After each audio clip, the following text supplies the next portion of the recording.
child of a police detective, a homemaker. And in the early 80s, when BJ was 9 years old, his family immigrated to the United States in the pursuit of American dreams of higher education and prosperity. And he received a degree and also attended Stetson University in Florida, where he graduated in 3 years with a major in accounting. He graduated with the highest honor from the University of Illinois Law School, a top-tier law school, after passing the CPA exam on his first sitting and after finishing a clerkship for a federal job. BJ joined his family, then moved to the suburb of Atlanta, Georgia. He's the first American of Korean descent to be elected into the Georgia General Assembly, and the first Asian American Republican elected to any state legislature in the southeastern United States. As a state representative, BJ has served in the health and human services. Now let's have BJ to speak. Thank you so much for having me. If you look at the agenda, I found it quite interesting that in between all these highly accomplished motivational speakers on leadership in business, Julian had asked me to speak a politician right in between. So I thought I'd keep my comments short. One of the things I wanted to talk about to this group is the fact that we're Asian American, right? We're Asian American. There's a unique kind of cultural difference, a way we approach what we do in our professional field than others. What I wanted to do is take a few minutes to talk to you about what I learned in politics that I apply to the business world. As you know, I'm a partner in a large law firm. We have about 1,500 employees, and our revenues are a little over $300 million. So I deal with the professional issues that you do as well. But surprisingly, being elected and running a campaign for a state office, that taught me a lot about myself, particularly about being an Asian American professional. And I'll share those with you.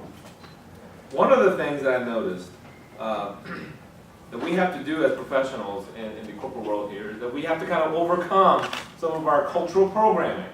And if you don't know what I'm talking about, we are Asian Americans, and we are Asian, and culturally we are designed to lead off a lot of our resume when we introduce ourselves. When I went to go door to door to earn my voters' votes, first thing that I started out telling them is about where I got my education. I worked in the professional world, but frankly, that doesn't inspire a lot of folks. And culturally, we lead off with our professional education when we meet new people. However, if you want the votes of people, you have to talk about things that you can relate to them. The most success that I got when I talk to people in professional setting and even in the politics setting, when I talk about things that we relate to. The best thing that I talk about when I go to someone's door to ask for their vote is their interest. One of the things I can find out about is I see an LSU or an Auburn flag out in front. First thing I talk about is college football. Gosh darn it, we don't talk a single politics. Next thing you know, about 2 minutes of talking about things that they like most. What they found was that they like you and they want to ask you questions. So, what are you running for? What do you stand for? And it gives an opportunity to talk about that. So, first thing is we want to be able to relate to other folks. Our resume is not our best asset. Our resumes are not our best asset. When we work in an environment when we deal with people, we need to find things to, in fact, relate to them. Those individuals who I talk about football with and just chilling and having casual conversations are the ones that I get a yard sign. The goal in politics is to get a yard sign in their yard. Have you your name. That leads me to my second point. Culturally, we are programmed not to toot our own horn. What I mean by that is we are programmed to work very, very hard in our job, sit there, and we expect that someone higher up to notice how great of a job we're doing. A lot of times that happens, but in the real world, in politics in general, and in the professional world, what I find is that you actually have to a certain extent, toot your own horn. You have to show confidence in taking on larger projects. You have to have confidence and show that, look what I've accomplished. I'm ready to take on something bigger. And if you don't do that, you'll never be able to move up to the next level. As an Asian American, I think I have a leeway to say this. If you look at so many brilliant Asian Americans who are educated in professional role in the United States today, think of how many are CEOs of Fortune 500 companies. You ask yourself, we probably have the most education in the world. yet we're not exceeding to the level that we need to be. You ask yourself why. I think it's because of the cultural barrier that we have in ourselves. That we work hard, we expect people to notice, but what we're missing is getting over that cultural programming and telling the folks that this is what I'm capable of doing, and being able to say, I'm great, and if you have an opportunity, I would like to be promoted and take on bigger challenges. Now, I'm not, by that mean, I'm not trying to say that you should go and, brag all the time. Of course, that's not what I'm saying. What I'm saying is, if you sit there and work very hard and thinking that that's going to be enough to get you to the next place in this world, I don't think that's true. And a lot of you with young kids understand that. You have students in high school that are super athletes and super students, right?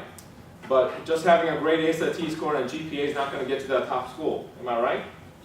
Same thing in the professional world. We're culturally programmed to just work hard and everything will take care of itself. That's not what happened. It certainly doesn't happen in politics. You have to go after it. Now, most important thing, in politics and professional world, I think you need mentors. One of the greatest privileges that I have is I am now the only Asian American elected at the state level in the state of Georgia. Despite the population increase, I'm the only Asian American to me. There were only 2 that was elected in the history of Georgia, of this great state. The one advantage is I can now pass along my knowledge to help the next generation of Asian American elected officials. True, if you look at it, now in advancing the professional world, we have to have mentors. It doesn't have to necessarily be Asian American. We need to have somebody who's willing to look after you, to pull the ladder up, to help you onto the next level. Always please do that. Lastly, in business like in politics, you have to invest in relationships. It's not really about getting ahead in life, but good things happen to people who take care of others. What I mean by that, in politics is the ultimate team sport. A lot of things we do at work, a lot of things that we do at the state level, you can't do it yourself. Just because you have a bill doesn't mean it became law. You need help. It's that same thing in the professional world. Just because you have a great idea doesn't mean that you can make that idea come true. You invest in relationships, people who work with you, people you work for, people who you train. And that is the only way that I think that we as Asian American professionals could increase in numbers in the higher rank and to progress in the world. Lastly, dream big. And I say this from a small podium. When I decided to run for office, first thing that came to my mind is, would somebody elect me who don't look like me?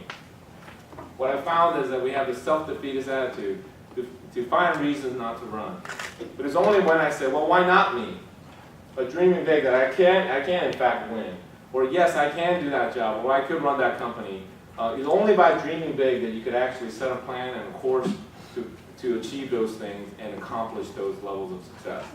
Those are things I learned in politics. And what I realized is, even in a large law firm like myself, like the one that I work at, Asian Americans always struggle. We don't have the same number of Asian American partners. We don't have same number, if you look at our clients, same number of Asian American general counsels. We don't see same number of Asian American C-level executive suite managers. Then when you compare to the number of MBAs, number of JDs, and number of MDs that we graduate, and the number that we have in these graduate schools, you ask yourself, what is causing that disparity? And those items that I just reminded you, one thing about overcoming your cultural fears, investing in relationships, those things are what making the difference. And that's what I learned in politics, and I hope that you take the little lessons I learned in politics and translate those into your professional world. So when I come back here, I hope to see more Asian American elected officials, and on top of that, more C-level executives like yourself progressing in your careers. Thank you so much for your time.